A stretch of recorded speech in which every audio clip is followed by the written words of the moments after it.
మార్చి 23 అంటే భగత్ సింగ్ వర్ధంతి జరుపుకుంటాను, దేశవ్యాప్తంగా జరుపుకుంటారు.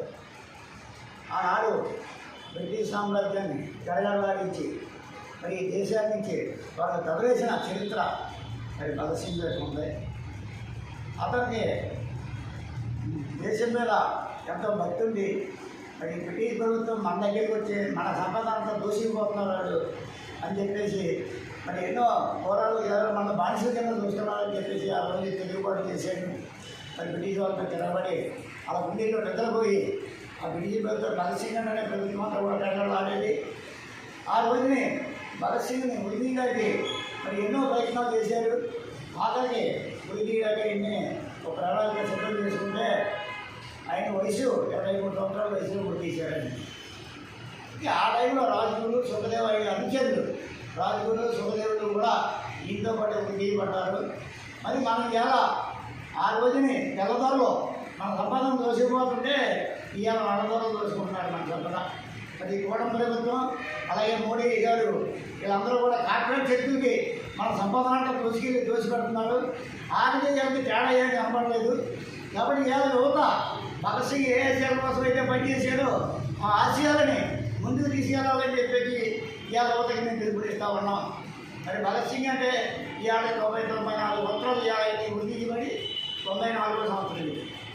అయితే 94 సంవత్సరాలైనా భగత్ సింగ్గా మనం గుర్తుపెట్టుకున్నామంటే ఆయన చేసిన త్యాగాలు, ఆయన చేసిన విధానం ఇదంతా కూడా మరి ఈ రోజుకి యువత మర్చిపోలేదు.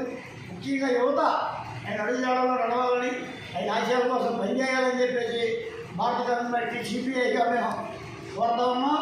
అలాగే ఇప్పుడు ఎవరైనా ఎక్కడికక్కడ ఇదివరకులా కాదు, ఇప్పుడు ఇదివరకు ప్రజల కోసం న్యాయం కోసం చేయడం కోసం ప్రజాసేవ చేయడం కోసం నాయకులు రాజకీయాల్లోకి వెళ్ళేవారు. ఇవాళ దోచుకోవడం కోసం వెళ్తున్నారు రాజకీయ నాయకులు.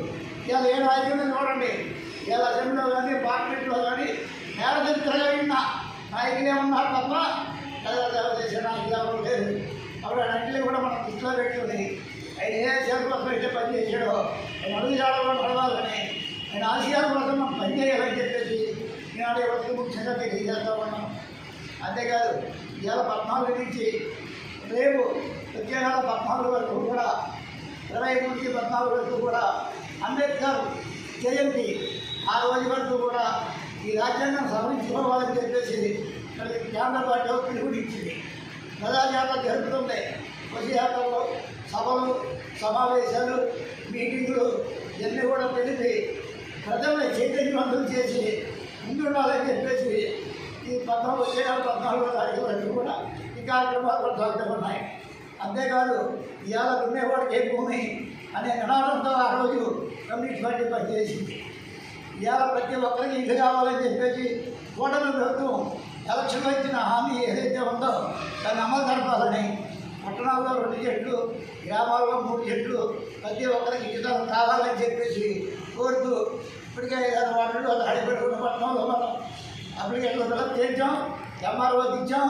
అలాగే రేపు 2వ తారీఖున కలెక్టర్ గారు కూడా జడ్జీని మళ్ళీ ఇవ్వదలుచుకున్నాం మనం.